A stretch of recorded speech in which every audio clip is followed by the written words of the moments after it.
in the room. If you have questions via Zoom, please raise your hands. We understand, we'll get to you as soon as we can. We do understand that there's other reasons for being on the call today. The primary target of this is to talk about the match coming up tomorrow. We do understand there will be questions other than that. Chief Soccer Officer and Sporting Director Kerry Boley, to my left, is here. He will be handling the questions. We will open with questions from the room, and we'll open it up. Pat Welter, WRAL, can begin for us here and here. If you guys have any issues or any questions on the Zoom, please throw it in the chat and I can help adjust any issues as needed. Thanks. Yeah, thank you. Kerry, obviously the big news yesterday, the team parting ways with Sean Nahas. So I'm just curious, why now, the timing? You know, just had kind of a long international break in the middle of the season. So what made now the right time to make that move?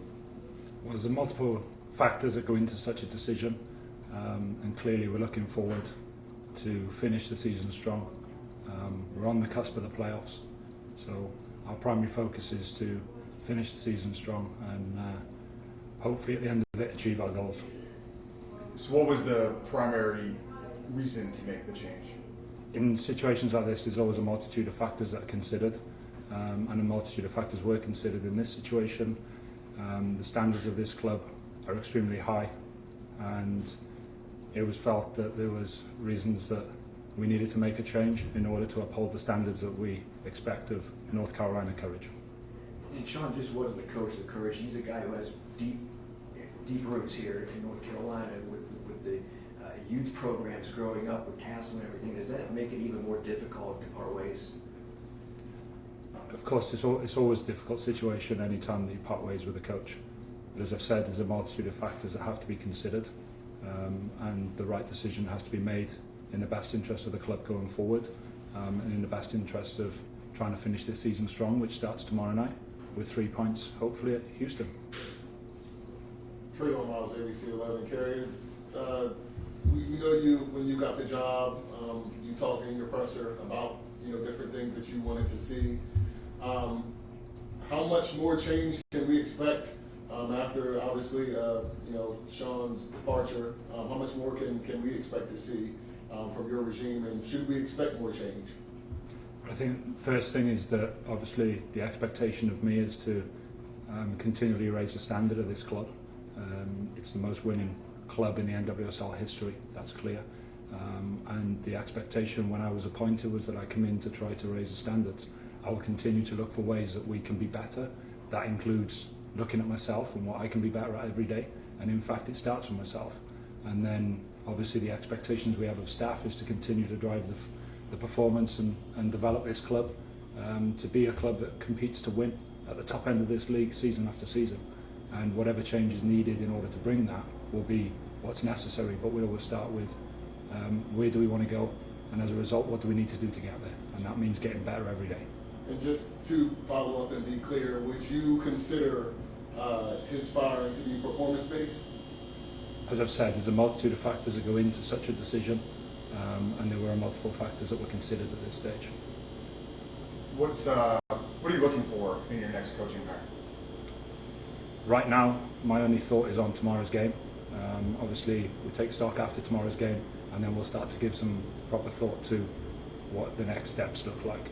But right now, my only focus is on the staff and the players being ready for tomorrow night's game. Who will lead the team right now? As has been normal practice, when Sean hasn't been available, Nathan will lead the team of staff and players, and they will do everything as they have done in the past to deliver the right performance on the pitch tomorrow night, which hopefully means 3 points. Do you expect any changes as far as scheme goes, or should we expect to see anything different the way the team looks going forward? We don't talk tactics, come on, you know that. We will turn it over to questions via Zoom. Again, if you have your hand raised, I will call on you in order that I saw them come up. We'll do our best to get to everybody in a timely fashion. Jeff Kasu, if you can lead us off, please. Thank you. Kerry, just to sort of further clarify or attempt to on the reasoning, and I know you said multiple factors, but given I would say the nature of the statement that came out and the recent history of the league, can you offer any more transparency into whether there's something beyond performance, whether there's an active investigation of any kind, or what that might look like? No, the decision was made with multiple factors in mind, and we took a decision in the best interest of the club moving forward to allow us to achieve our goals on the pitch of being a successful soccer club and upholding the standards of North Carolina courage. When did you arrive in market? When did you become aware of any potential issues or have conversations around any potential changes? Well, I arrived in market at the start of my post, obviously, 3 months. This has been a very recent thing, and the club have acted in a way to take a decision based upon the multiple factors that come to light, that we make a decision in the best interest of the club going forward. Thank you. Go to Lindsay Gibbs. Yeah, hi. Obviously, this club, there has been a history of, losing coaches and of culture problems dating back to when Roy was fired. So there's a lot of concern of base, of course, seeing something this sudden. What would you say to fans who are worried about what this means for the culture of the club, and going forward, how do you look to kind of reestablish the trust that you had worked so hard to reestablish with fans over the past few years? Yeah, well, first I would say that the performance of this club rests on my shoulders. The players and the staff that we are, the professionals, they will do everything they can, just as they show every day, to create the best environment and to create an environment that allows us to go on the pitch and win games. And that's our primary focus in everything that we do.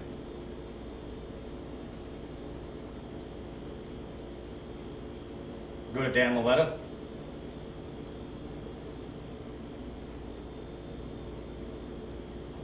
Thank you. Just curious, since details are vague, why was the statement that was put out last night so terse and kind of stirred up the crowd that you have on here today? Because it seemed like it was a scenario beyond the soccer field. So I'm just curious why that statement, if there won't be any further details about the reasoning behind the dismissal. Dan, we've mentioned multitude of factors several times. I can have him say it again if you'd like, but it was a multitude of factors, as Kerry said, that have led to the decision, and that was reflected in the statement. But I asked about the way the statement was phrased. It was not a typical statement that is put out when a coach gets dismissed for on-field performance. We said multitude of factors. We're not discussing an internal process. And to be clear, you have not thought at all about the next head coach? Absolutely not. At this stage, it's about preparing the team for tomorrow night, and that process will start in due course. Thank you. Rowie, go ahead. Hi, I know there are obviously a multitude of factors, but I'm just interested in, as far as planning for tomorrow's game, why do this so close to the game? I feel like I imagine that's something that would alter the game prep process. Why do this now and not say, before the international break, or during that break, or after a game? More on the timing, if you can, I would love to know. That was already answered earlier in the room, Rowie. Maybe you couldn't have heard it, but that was answered. We're not going to discuss the internal process for it. Okay. That's most of what I have. Thank you. Great. Sandra, go ahead. Hi, thanks so much for your time. Among the multitude of factors, were the players part of those multitude of factors? And were they informed at all of the decision ahead of the announcement? Again, we're not going to discuss internal process in terms of how players were informed in the situation. Sean, hours before this announcement, was essentially representing the club, posting photos from training and I believe doing radio hits. So hours before that, from representing the club to ultimately being dismissed, was there a layer of unexpectedness even on the club side of things to reach this decision? Again, I would say there's a multitude of factors that were considered, and we took the decision with the best interest of the club moving forward, and the time of that decision reflects. Thanks. Tamara, go ahead. In addition to the multitude of factors, I know there's been mention of the high standards that this club holds itself to. Can you sort of connect the timeline of this decision, the timing of the announcement, which I know have been answered, with the standards of the club? And is there anything you can say about the standards that you found to be in question or threatened that led you to make this decision? Nothing specifically that we can comment on, but I can let Kerry speak to what he believes the standards of the club are. Yeah, well, I think first and foremost in the way that we create an environment for people to come into work every day to thrive, because that's what you need to be a high-performing club in any sport, and we have to aspire to be the very best in this league, and that means we need to understand what it takes to get there, and everything that we do, and my role essentially is to ensure that happens, and that's everything that I will focus on going forward, is to try and make this club the best club in this league, the best club in women's soccer. Thank you. Sam Spencer.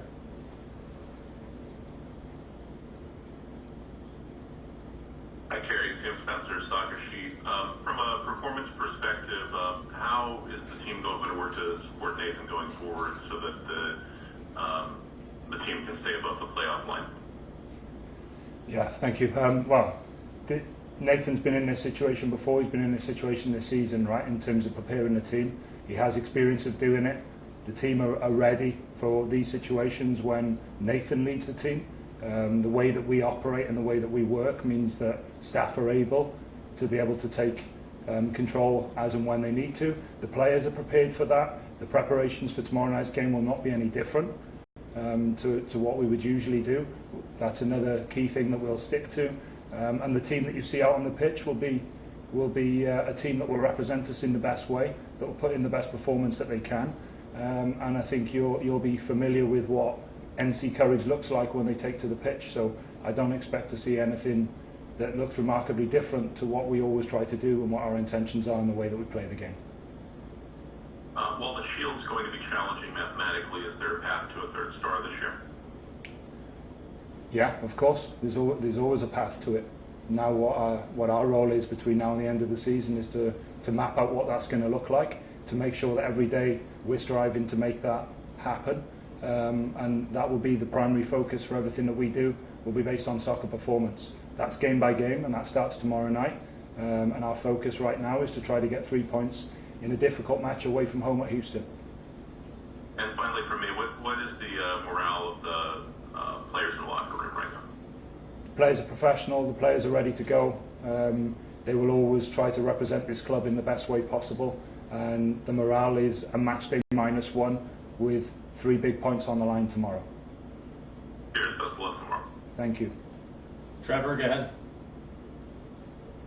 Yeah, thanks for taking the time, Dr. Bully. Trevor with Lions Pitch. I had a question related to Sam's. So he was asking about support for Nathan, and I was curious if you all are considering additional support for players during this time, and like what it might take to help them navigate this transition period this season and then incoming for potentially new leadership.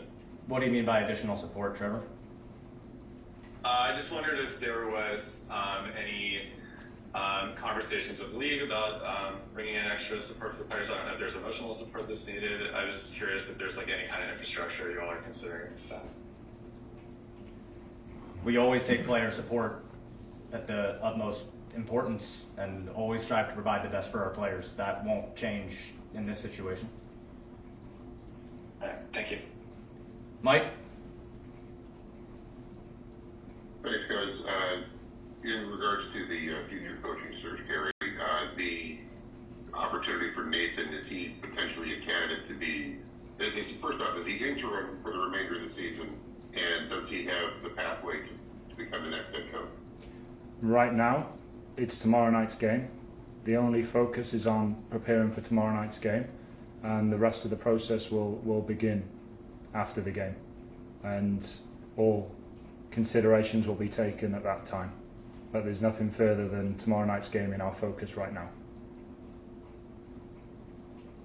But just to follow up on that one, how should we refer to Nathan? Like, what's his? Like, I think he's wondering, should call him interim coach. Like, what should we call him? The term would be acting head coach for the match on Friday night. Okay. Looks like we have some follow-up questions online. Is there any more questions in the room? Go ahead. I was just wondering when the players were notified about this. Was it at the same time as the statement? Was it a little bit before? Could you offer any clarity on that? Like we said, we won't discuss the internal process of it. Kerry, I think in sports we see the situation a lot where like a new head of the front office type position comes in. It's natural, I think, to want to have their own coaching hire. I mean, is that like part of the story here, where you come in, you're going to evaluate, you're going to see how things are, and then make a decision? Kind of see where I'm coming from. Is that part of the story, or is it? Am I off? I'll point you back to the multitude of factors that have come to this decision. What I would say is that in any club that aspires to be what this club aspires to be, everybody's going to be continually appraised, and that includes me. People are going to continually, daily make appraisals of my performance, and there's obviously a standard that we expect at this club that I have to uphold in everything that I do every day, and so that's normal in high performance sport, as you know. And these situations where staff come and go are all part of high performance sport. Kerry, it seemed like in the beginning of the preseason when we came over here, Sean was really popular amongst the players. He's obviously been around here for quite some time. Can you speak on the job he did while he was here, from when he was here in 2017 to taking over after 2021? Terry's only been here 3 months, so I'd imagine that a lot of his... This is the time that you've worked with him, or what you've seen or what you know of him. Sean gives his heart and soul to his profession. He's like every head coach that wants to give everything for what his role is. Thank you. We got a few follow-up questions on the Zoom, so we'll do a last round. Theo, you can start with that. Hi, appreciate you doing this today. I know there's only so much you can say, but I just want to see if we could confirm that Sean took training yesterday and that the decision was made yesterday, just in terms of like a timeline. He took training and then after training the decision was made. We can confirm that he was at training yesterday. As far as timeline or process, we can't discuss any further. Thank you. Dan? You say that everyone is accountable, including yourself, so how do you rate the job that you have been doing over the 3 months, especially in light of the fact that you've had to get rid of your head coach? Well, I would like to say that other people are the ones that will rate my performance. All I do is I know what the job is day to day. I come in and do the best job that I can do, and it'll be for other people to decide what my performance is.